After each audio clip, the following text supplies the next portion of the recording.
happy birthday today, right? And on behalf of both your departments, you know, as communicated by the Director General, the Department of Higher Education and Science and Innovation, we wish you good health and more youth, right, Minister? So thank you very much, you know, for the blessings that have been this thing conferred on you, and may you see many more, you know. And as a way of confirming, I would ask this assembly to just, by way of a round of applause, you know, to say that you were present when that announcement was made, you know. Without much ado, ladies and gentlemen of the media, Minister and colleagues, I now wish to invite the Minister to come and address the media briefing.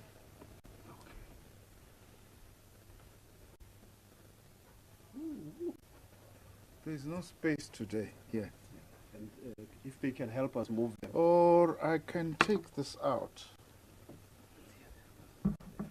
Because someone I won't name won't be impressed if I go back to my papers, which I find very easy. Yeah. Yes. Thank you very much. This is much better. Except I've got to look down now.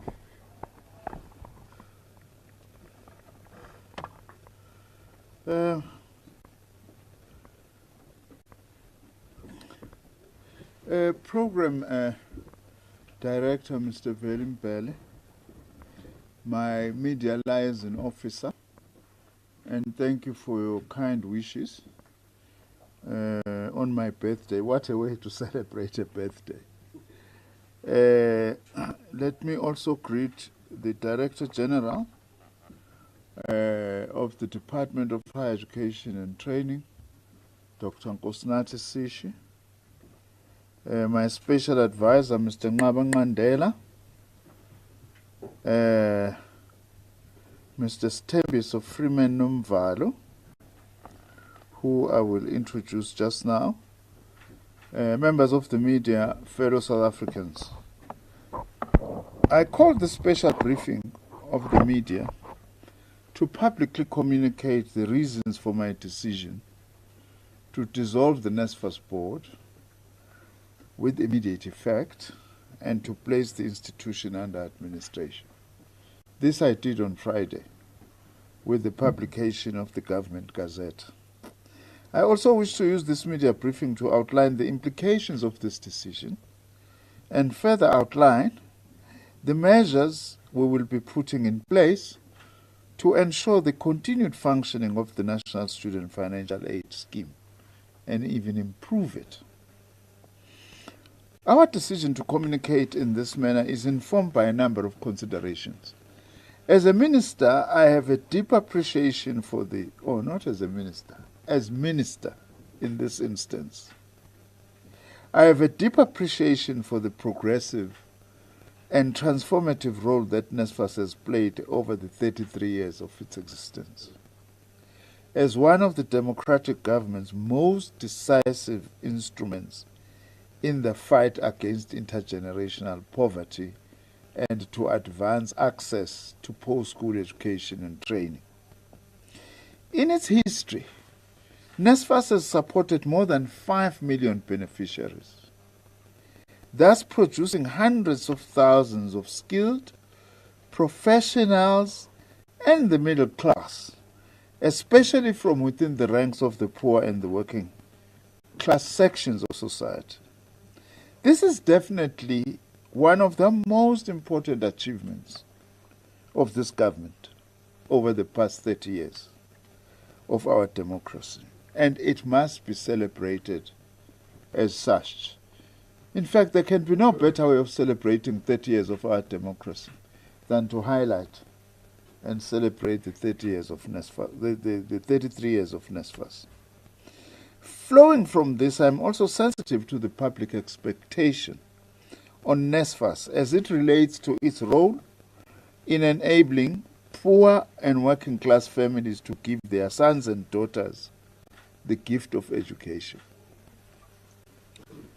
Legally, The National Student Financial Aid Scheme Act number 56 of 1999 empowers me as Minister to, amongst others, assign whatever legitimate functions to the National Student Financial Aid Scheme and to appoint the board of NSFAS.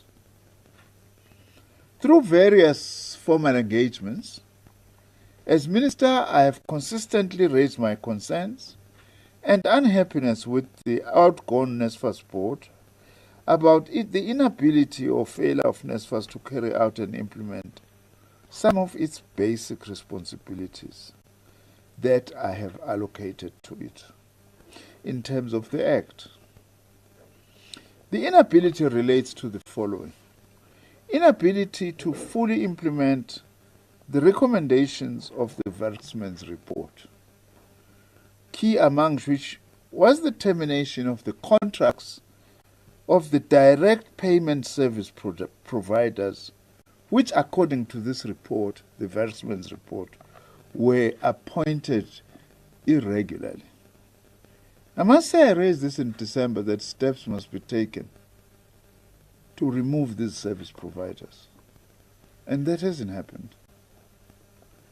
Also, the consistent inability to oversee payment of student allowances timeously by management, which has resulted in unnecessary stress for students and their parents, and also continues to strengthen the very stability of some of our TVET colleges and universities. The inability to submit a corrected annual report to Parliament, and inability to manage and finalize the closeout report of NSFAS arising from the old scheme that was there before the new one. The inability to address very serious and glaring capacity deficiencies within the organization, including the call center, by the way, which is still not functional.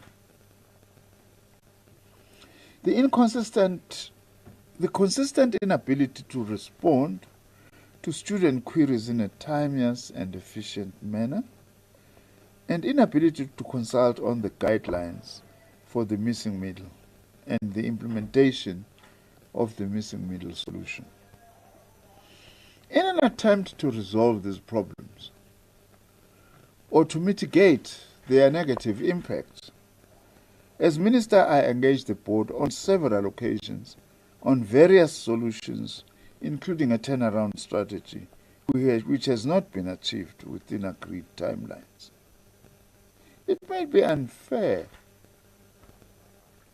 to put every board member into the same pot, because there were really board members who were working very hard, but there were those that seemed to be wanting to go in a different direction than where we should actually be going, thus leading to a large extent recently to a divided board.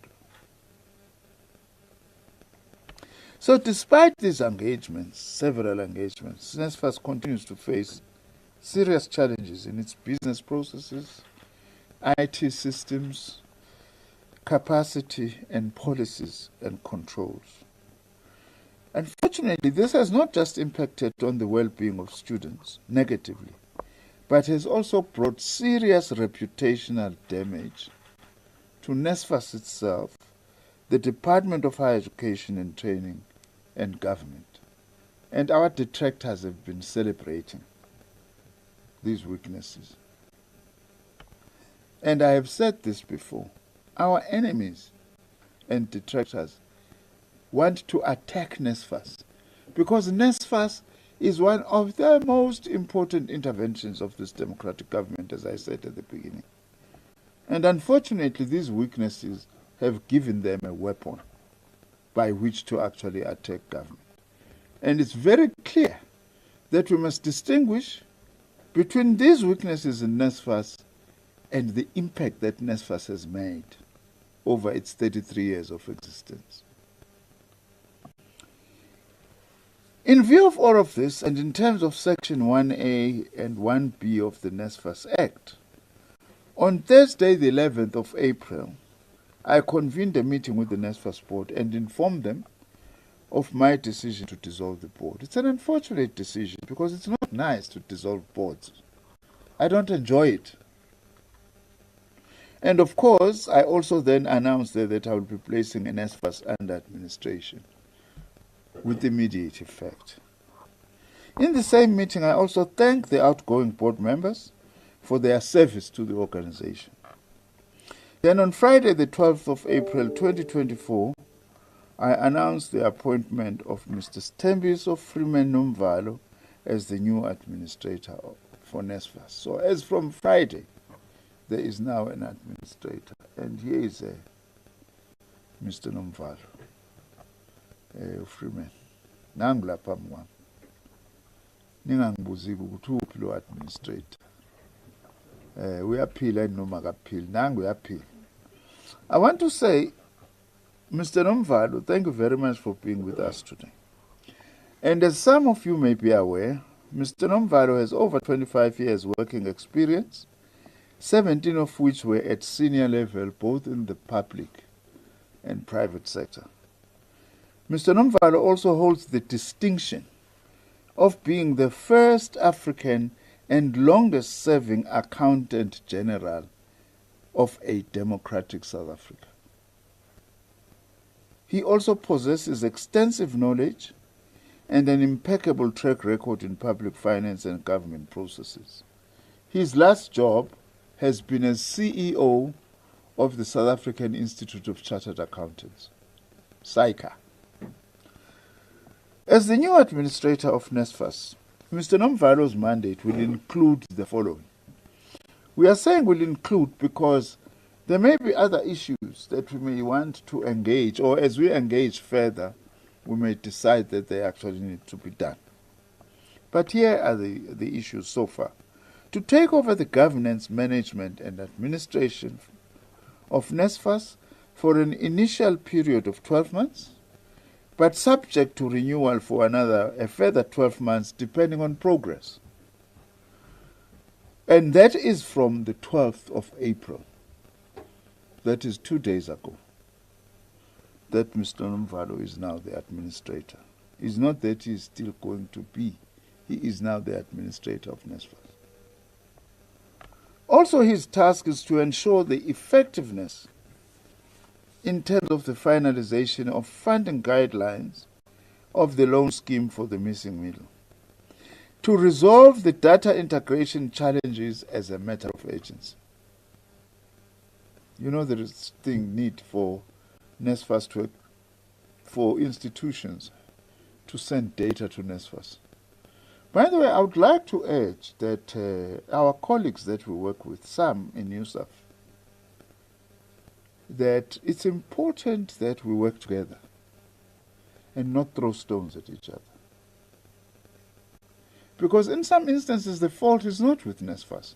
The fault is with some of the institutions who continue not to send data on time so that NSFAS is supposed to pay.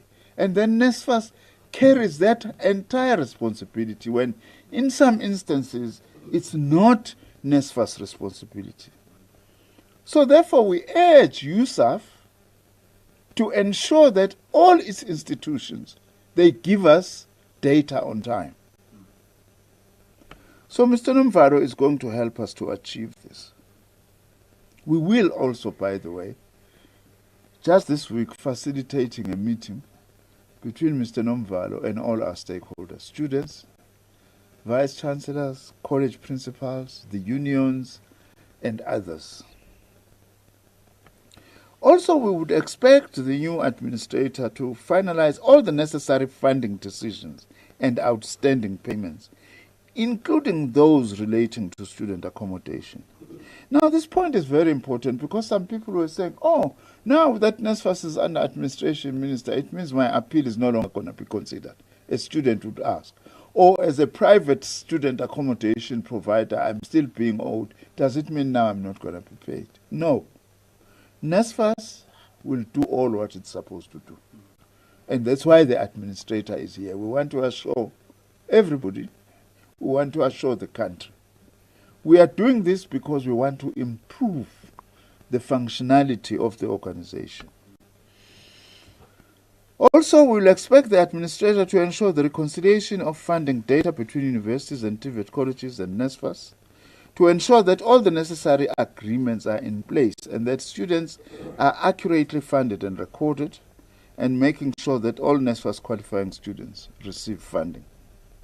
Also, we expect the administrator to oversee the opening of the 2025 online applications process, both bursaries and loans, which are a few months away, by the way.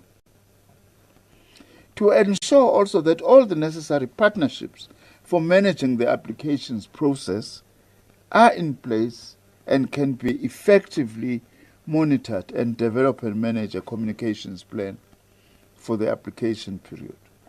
Also, for the administrator to develop, in consultation with the department, universities and TVET colleges, an effective, realistic plan for the 2025 funding cycle, and ensure that all parties understand all their roles and responsibilities. And any necessary implementation support is also made available as needed. Also, to ensure that NSFAS pays adequate attention to both TVET colleges and universities in all aspects of its core business processes.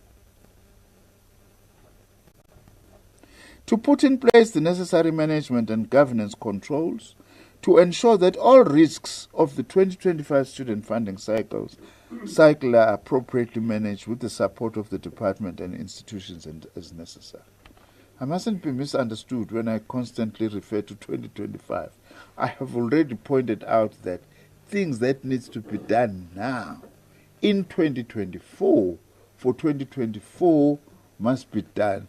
But also it's important that we begin to look at the next academic year right now, because NSFAS normally opens around, before it has even opened in September actually. So it's very important that we have these things in place.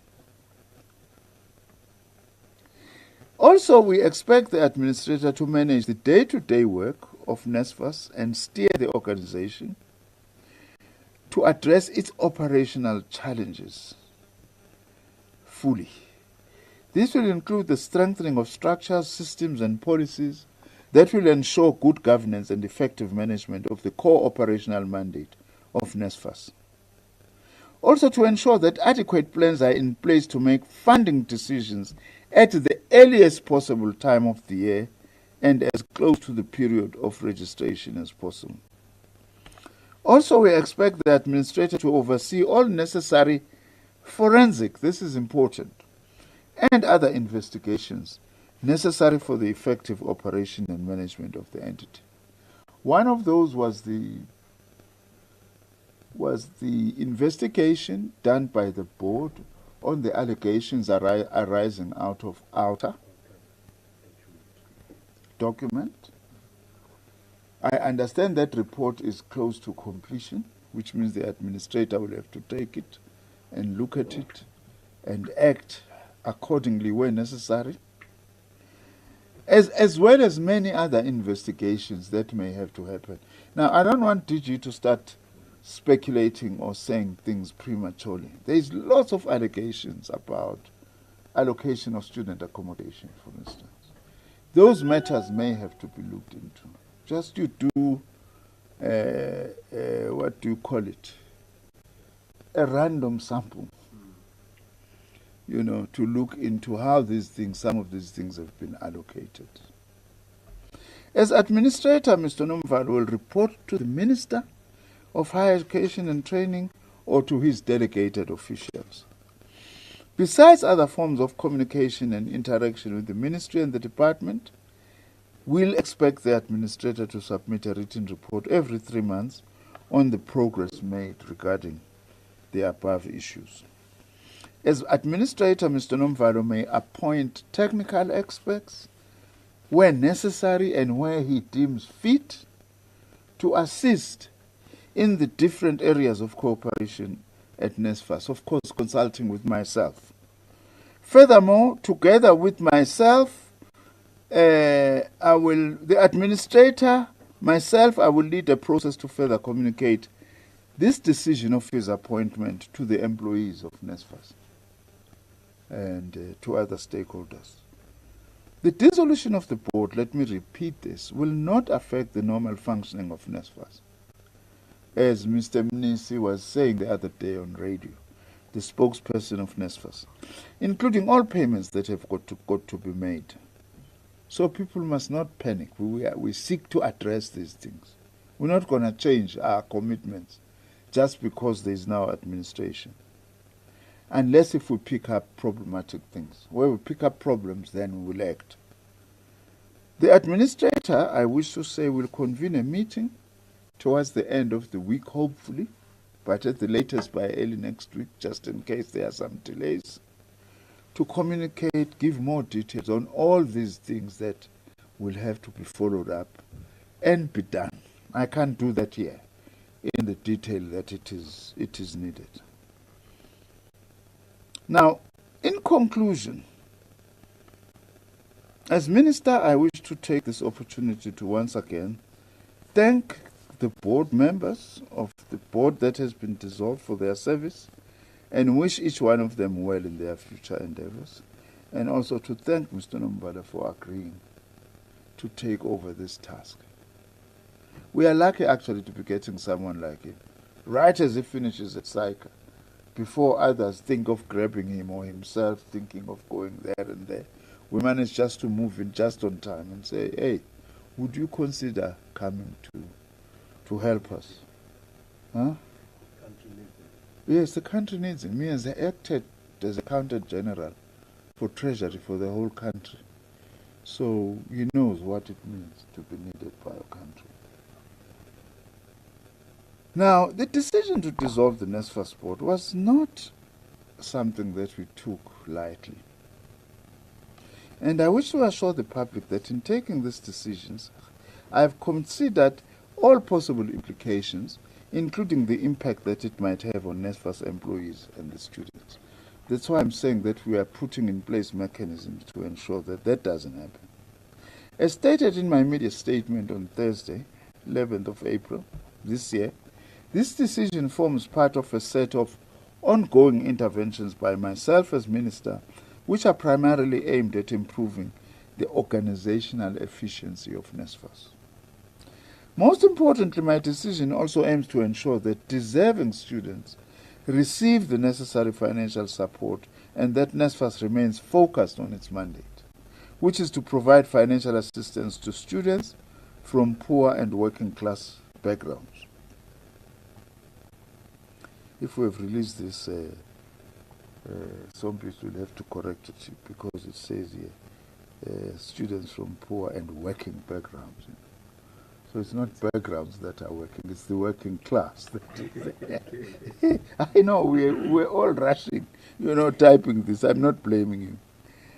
You write well, as a matter of fact. I note with appreciation the statements also by the student, political, labor, and civil society organizations and ordinary citizens that have welcomed this decision and wish to assure them that as a department we remain committed to working with all the key stakeholders in the post-school education and training sector, even our detractors.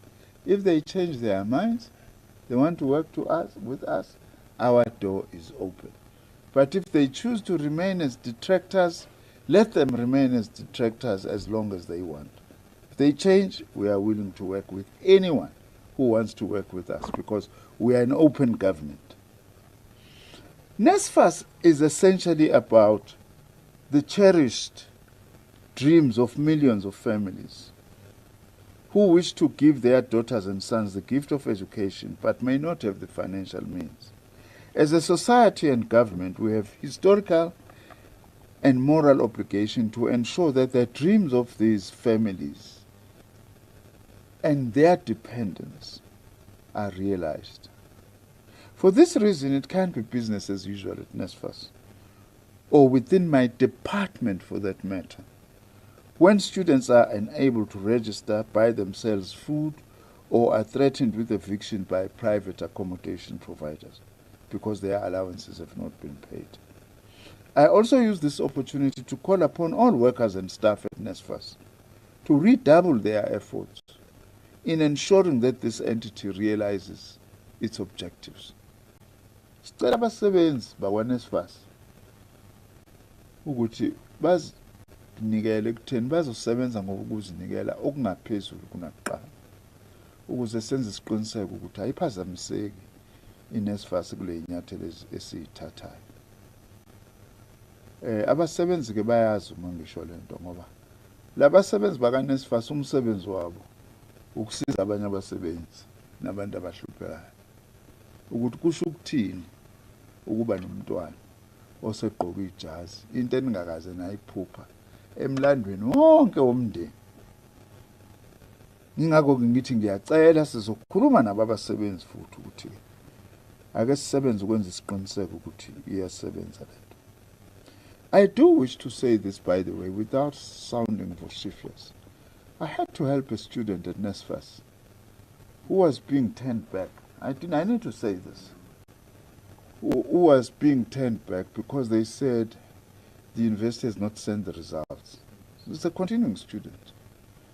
The university insists that no, we sent the results. So she happens to approach someone I know. Then I get to NSFAS and then she says, I've got people here who are giving me that answer. So the person who told me says, can I please speak to those people? They refused. COO. They refused.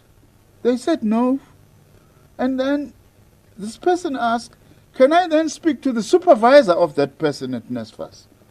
The supervisor refuses because they don't want to help this child. And then we are working for NSFAS. We are working for NSFAS. The child was crying, not knowing what to do. The matter was brought to my attention. I said, sit at the reception right now. We phoned and phoned and phoned and happened to find senior people. She was helped. You know, when she was leaving, they say, here goes the queen of NSFAS, the princess. Even the minister comes out because you are the princess, ridiculing her. Those people, frankly, they don't belong to be working at NSFAS. If I had my way, they would go. They would definitely go. You can't treat the children of the working class that way as an employee of NSFAS. I'm not saying that's what all employees of NSFAS are doing. But those two employees, I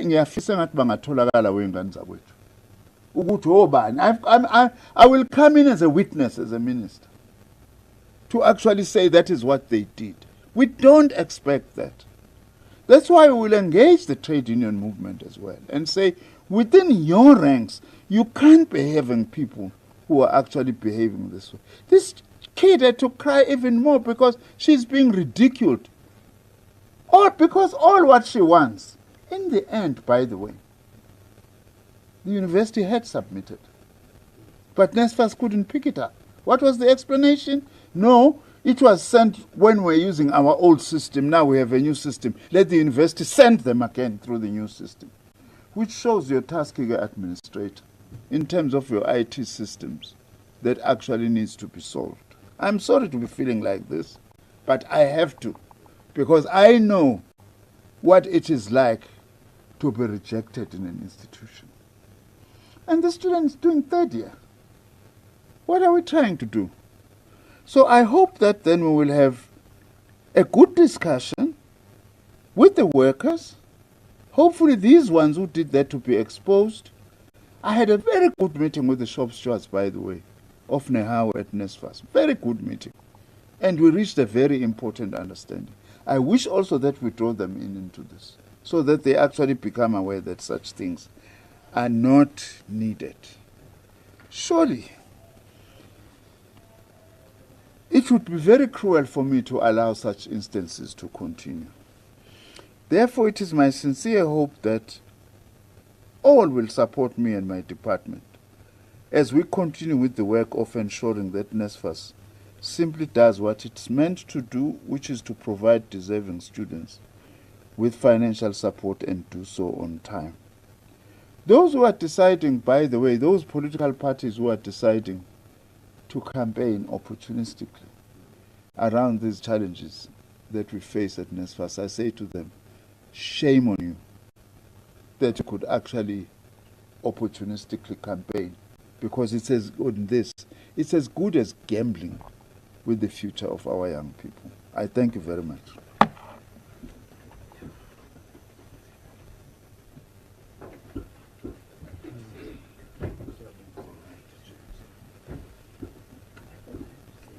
Okay. So thank you so much, Minister. We appreciate that. You've got the briefing and the statement from the Minister, colleagues on the media. And we are now going to give you an opportunity to ask your questions. You could say other things as well. You don't necessarily always have to ask questions. There may be other important things you can also share with us, as the media. But maybe for the media to thank us once, to say you're doing a great job. Let's keep on hoping. Let's keep on hoping. Hopefully it will happen during your tenure, Okay, let's keep on hoping. But this is your opportunity, colleagues in the media, to ask your questions. And as per usual, please just remember to identify the media house you represent, and then you can ask your questions. We can now take, by show of hands, can we just see, and then we'll take a couple of rounds. Okay, I see you there. My sister, I see you there. Is there? I'm aware that the colleagues from GCIS will guide us if we get any online questions, right? Okay, for now, let's take those two. As you identify yourself, you can go first, my sister. Thank you very much. It's Katal supporting from Newsroom Africa. Minister, could you kindly just outline properly, because we've spoken to a few students who feel that it's almost as if every time they need to deal with NSFAS and they deal with the university as well, there's this stuck communication when the university sends them back to NSFAS, then NSFAS sends them back to the university. What are some of the plans in dealing with this communication struggle that students have? Alleging that they have to find someone there in the Western Cape to help them if the student is at UJ or Wits University. What kind of plans, solid plans, will help students better communicate with NSFAS? And also, in terms of the allowances that haven't been paid, when will those be paid for students who are still waiting for their payments, as well as the overall, in terms of students getting funding? So much of the academic year starts around February. The students complain that NSFAS only ends up paying sometimes in May, as late as May. How are we dealing with payments such as those? Okay, thanks for those questions. You may follow, Ceci. Good afternoon. My name is Dr. Nzimande from PNCA. So, my first question is precisely to the same as Katlin. We want to share the exact date as to when the outstanding payment will be done. Because the extensive damages, there's an extensive damage already on the ground. The students are saying that they want immediate payment. That's what they've been calling for. We know that the students have been marching, protesting and handing over memorandums. We want to understand from the minister that this action of dissolving the board, is it a little too late at this point? And then the other issue is on the companies that have been appointed to dispatch funds to the students. Those companies, you spoke about it, I may not have had to see. I just want clarity, Minister, as the students are calling for the immediate removal of those companies. What you think on that? What are you saying? You also spoke about the effectiveness of the employees. Students are also calling that the dissolution of the board is not enough. You should also be sent down to the management, particularly the CEO. All right. That is enough for the first round, Can we get responses to that round of questions, and then we will take another round of questions if we have. I will hand over to the minister and the team to direct on how the questions are going to be handled.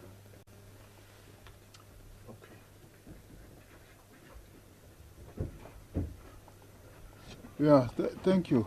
By the way, I forgot to say that in the light of the example I was giving of trying to humiliate that woman student, calling her a queen or a princess, I want to say to all NSFAS students, you must rightly expect to be treated as queens and princesses and princes, because those people who are sitting on that deserve to be responding to you. So you shouldn't be ashamed. I told the student, don't be ashamed. You need to be treated as a princess. Even in Mosul, the government expect nothing less than that. You know, one of the tasks that I've just outlined now for NSFAS, which we expect the administrator to really prioritize, is the issue of a proper system for quick exchange at the press of a button, if you like, of information between universities and colleges on the one hand and NSFAS on the other hand. That's important. I insist as minister that that will have to be addressed by NSFAS. By the way, I'm not running away from my responsibility, but we must also all remember that NSFAS has got its own board and it's got its own management. I don't run NSFAS by remote from 123 Francis Board, the headquarters of DHET. So my task is to make sure that we support NSFAS to be stronger, which is what I'm doing with these interventions. But let's not forget that NSFAS has got its own, it's an entity. When is NSFAS paying? Maybe we can leave that to NSFAS for now. They will give us some idea when are we paying exactly. You can't be pointing at the administrator. I wouldn't start it on Friday, Ishmael. No, I will call you just now. Yeah, you can come forward. Let me just finish these questions. Then you will come in after I finish answering. Because I've been briefed, but it's better since NSFAS is here to be able to speak directly. No, not Katleho, also the other question. Bafedile ngimkhumbula kwenye video reporter konakele lapha Northwest. She's one of our favorite reporters when it comes to looking at that video. Yeah. You know which one I'm talking about, Bafedi. That NSFAS is actually going to answer that. As to what actions needs to be taken against anyone at NSFAS, that I am leaving to the good offices of the administrator. We are not going there because I'm not appointing the administrator because we are saying to the administrator, go and fire everyone there. Definitely not. There is management which is employed. There are vacant posts that are there. There are gaps. There are people who are there. Some are performing well. There may be those who are not performing that well. The attitude of the administrator is to go and address those rather than to go there with a big stick. Punitive. But work, yes, definitely must be done. That's all on my side. COO. Awuphendula.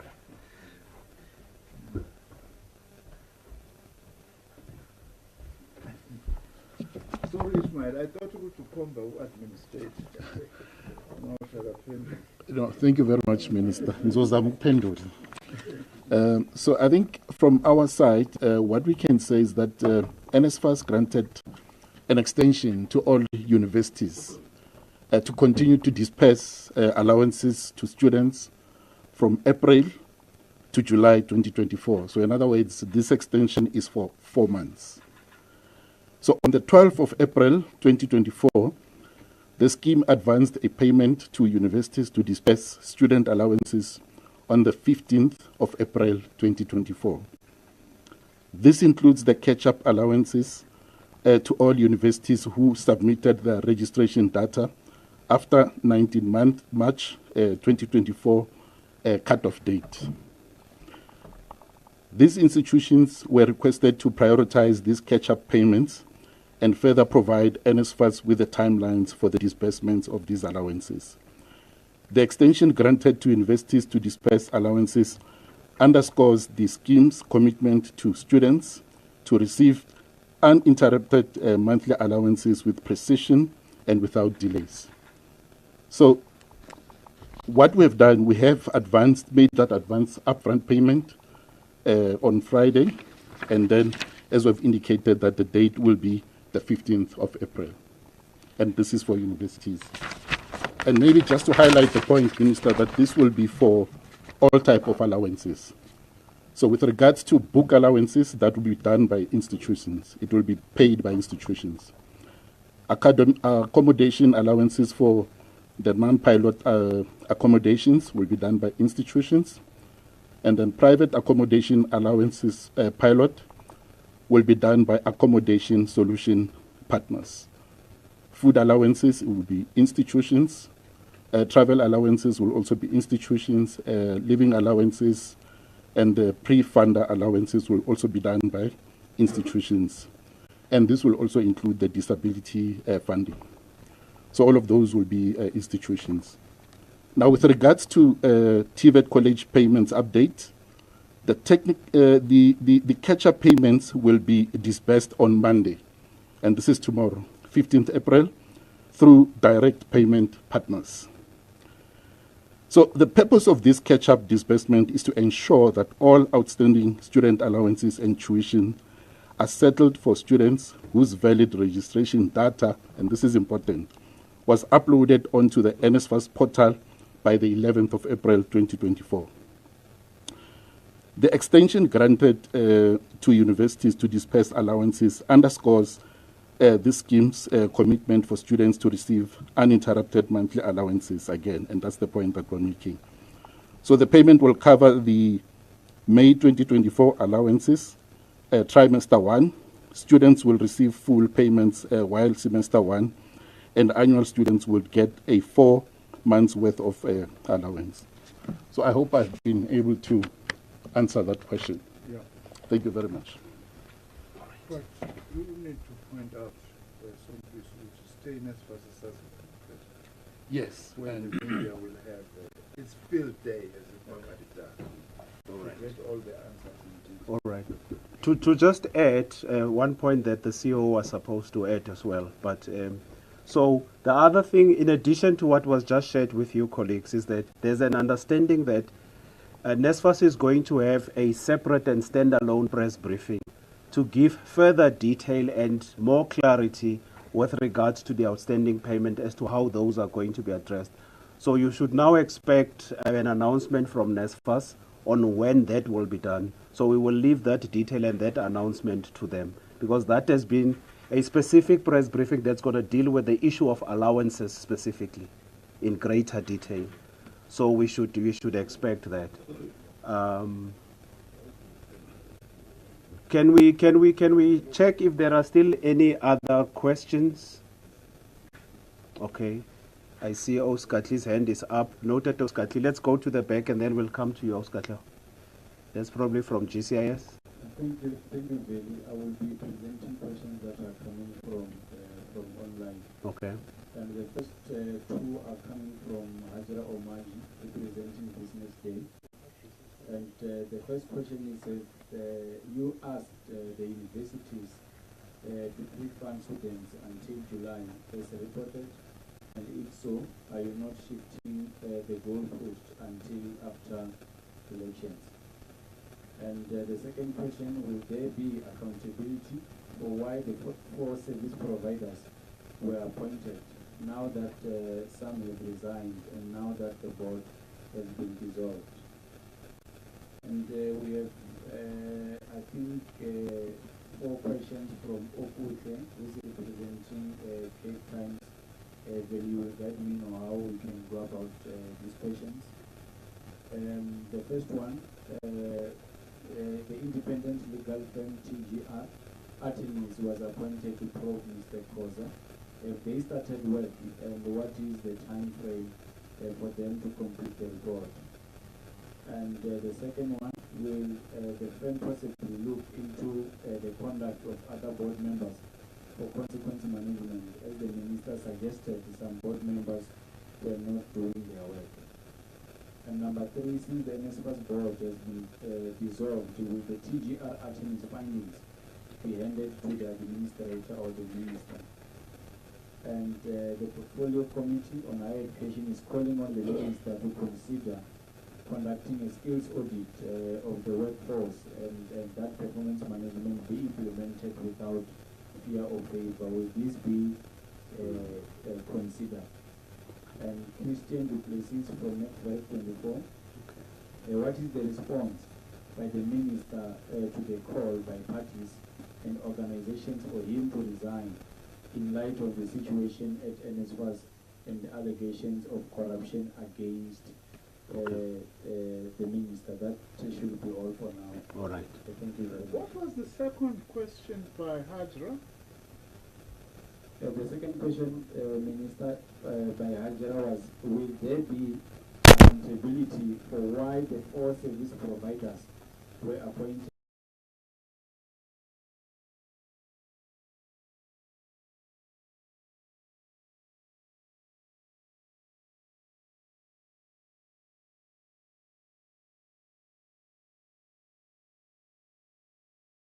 Thanks, TK, for those.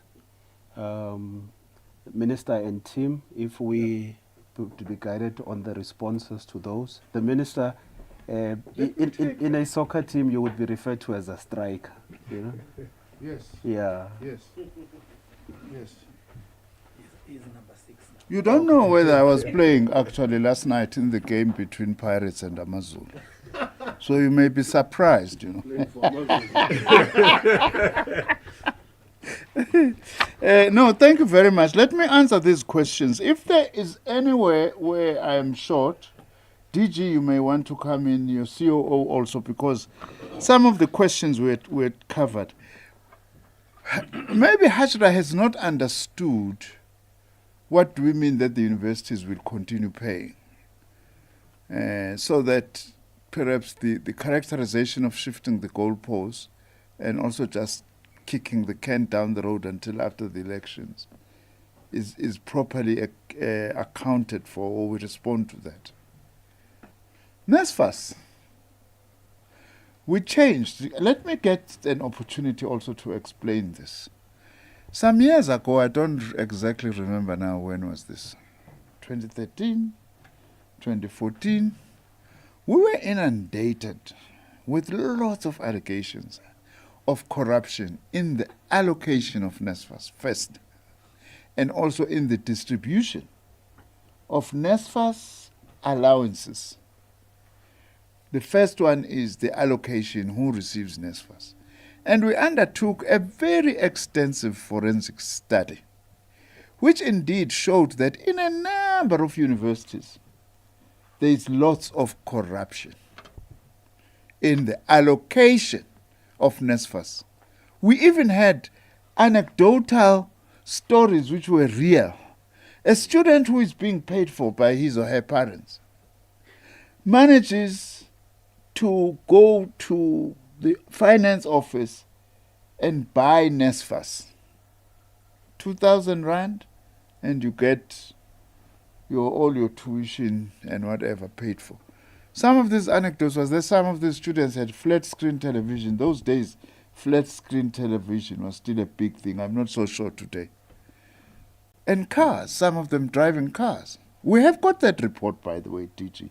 I think that because this thing keeps on coming back, we may have to release this report again. If we hadn't released it, let's release it publicly. It was at that point, well, there was another problem, by the way, that NSFAS gets given money by the department. And as an entity, it has to account for that money. But if you then take that money as NSFAS, gives it to a university, and the university messes it up, the problem comes back to hit you as NSFAS. To say, how do you account? Where is a proper account of the money that you had used? It was at that point that we decided that let's build what we call a student-centered model. Student-centered model simply meant this. Let NSFAS take direct responsibility for approving who qualifies. And NSFAS has been doing this relatively well. Of course, there are snags, that some students are saying, hey, the whole year, my status says pending. Pending. That's one of the things that have been frustrating. But many students get their money. SASSA students get told instantly, because you were a SASSA beneficiary, you qualify to get NSFAS. Centrally done by NSFAS. We don't intend changing from that, even including allowances, because of the evidence that we have. I know there is pressure now. Minister, just allow the universities to continue forever. For now, we are then saying, given the fact that we are sitting with an anomalous situation, terribly anomalous. The Werksman's report says these 4 service providers who are paying allowances now specifically were appointed irregularly. So what we've got to do is to go to court. By the way, I didn't fully understand this thing, that in order to terminate a tender, no matter how obvious it is that it was flawed, you have to go to court. Well, that's a democratic dispensation. Some in the media become very impatient and say, Minister, why are you still having this? And we have to remind sometimes sections of the media that we are not a banana republic. We have a rule of law. So NSFAS was supposed to have gone to court to nullify this. We agreed in December. Somewhere in Johannesburg, when I met the board of NSFAS. The courts are closed, but courts are never totally closed for urgent applications. To do an urgent application, till now it hasn't happened. Now, what do we do then? Because we are faced with people who have been fingered that they didn't get this tender correctly and the law. So we decided with the universities, let the universities pay. In other words, we take the money and give it to universities. By the way, even some of these people who are saying, let the universities pay, Minister, most of the universities, it's not them who are paying. They go and get their own private service providers to actually pay. Some of these service providers, by the way, who were not paying before, are amongst those who are working with OUTA to try and discredit myself as a minister. The old apartheid white tenderpreneurs who were benefiting towards the end of apartheid and at the early days of our democracy, who were getting this thing of distributing monies and other things at our universities. Things changed when we had to transform that, but now they are beginning to come back again, and OUTA is one of their instruments. We have an appointment with OUTA at some stage, myself as a minister. I want to say that for the things that they've been saying, which they have no proof of. Now, that didn't happen then that we actually did this. So we are saying to the universities, continue to pay. We did it for 2 months, and we realized that it's somehow working for now. It doesn't mean it's a permanent solution. And we then say it's important that whilst at this point when we are appointing the administrator to then begin to attend to some of the problems, let the universities continue. It's not shifting the goalposts whatsoever. Anyway, who is going to pay if we don't give to the universities? Because there is challenge with the service providers. We have a problem with TVET colleges because TVET colleges, most of them, do not have capacity to administer NSFAS allowances. I met with NSFAS management, by the way. People don't say this. Last week. And we agreed that they have to find a way to address the TVET colleges problem. So there's no shifting of goalposts until after the elections. It's just a coincidence that these things happen at the time when it's an election year, we are actually going to elections. Anyway, we don't want elections to be disrupted after all. Even if it were the case, we were doing that. We don't want elections to be disrupted by virtue of students who are not being paid. But that's not the primary reason. The primary reason is that we want to address this problem of this task of payment. By the way, we'd also agreed with NSFAS at some stage that consider going to the banks to help you to pay. They've got systems and everything, even for the loan scheme.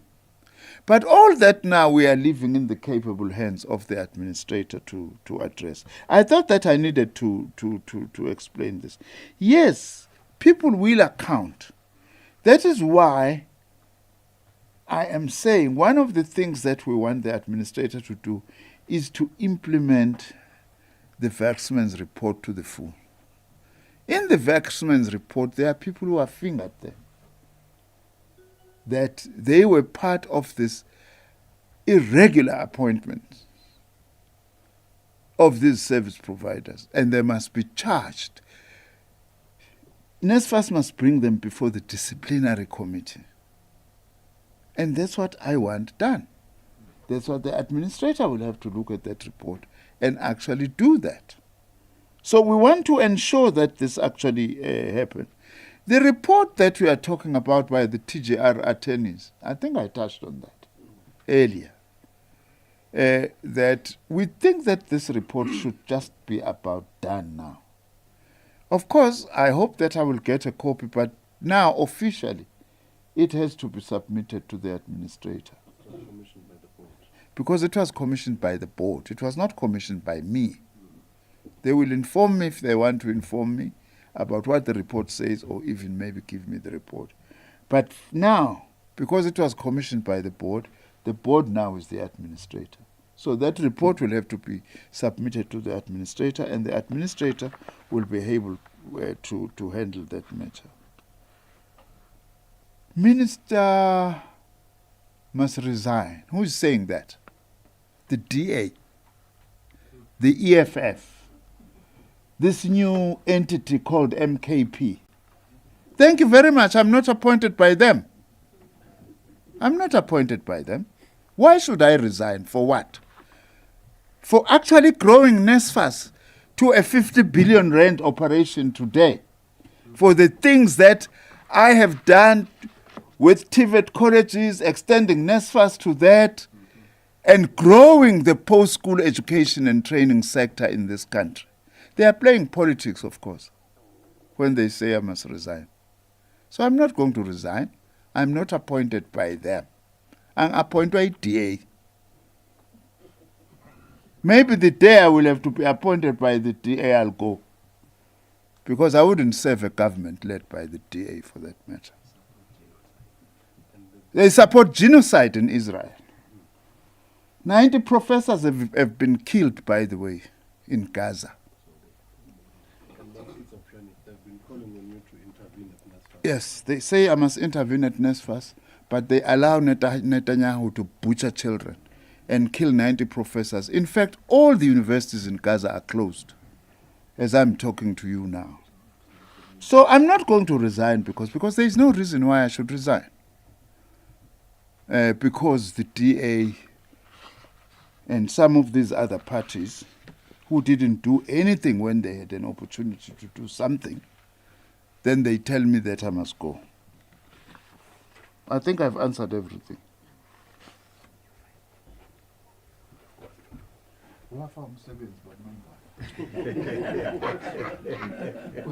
Kuthiwa ngesizulu masikhala kuthiwa wanda msebenzi imali kuphela Okay. Thank you so much, Minister, for those responses. Let's check. because we want to, in terms of our time, we want to close. But we also don't want you to complain, to say that you were denied an opportunity to ask questions. We have a time schedule, but I will just check, especially a question that may have not been asked before. You know, and we also can't deny people to ask a question, you know, on your birthday, Minister. You know, no, that's fine. It does not look like we have got any questions. I've looked. Your shirt is very beautiful. DJ is ambushing me politely. It looks like we have no questions, colleagues. I've checked. And colleagues know if there are further issues that arise, we have a communications department which will deal with those other issues as they arise. And whatever further interviews, maybe we'll also deal with those afterwards, right? To just elaborate on the message that we've got here. And I'm given an indication, you know, so I'm a bit left-leaning. Yeah, I'm a bit left-leaning, Minister, you know. So issues that have to do with, you know, cake and the French Revolution, you know the story. I don't want to go there. So I'm a bit left-leaning, but we'll make an exception in this case, right? In that the minister has generously offered members of the media in particular, you know, to come and have a piece of the minister's birthday cake. I see the cake is there, right? So before you leave, members of the media, please have a piece of cake. And the other colleagues will also direct us if we still have other refreshments still that we can offer, right? And the offer is completely unconditional. You know, yeah. So please just check with us because we may still have. So on that note, Minister, DG, Special Advisor, Babu Mvalo, COO, and especially to you, members of the media, thank you so much for your participation and presence. That closes officially. See me cutting the cake. Yeah. Yeah. So we're now going to the cake cutting ceremony. Right, yeah. Happy birthday to you. Happy birthday, dear Minister. Happy birthday to you. Hooray! No, thank you so much. Thank you very much for this gesture. Okay. Yeah. So you may come, colleagues. There are serving plates for you. So there are serving plates for you.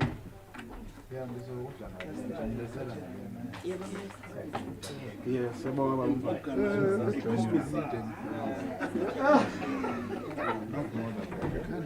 Maybe less. Yes. Let's make it happen now. But we won't do it here. Yeah, no. Not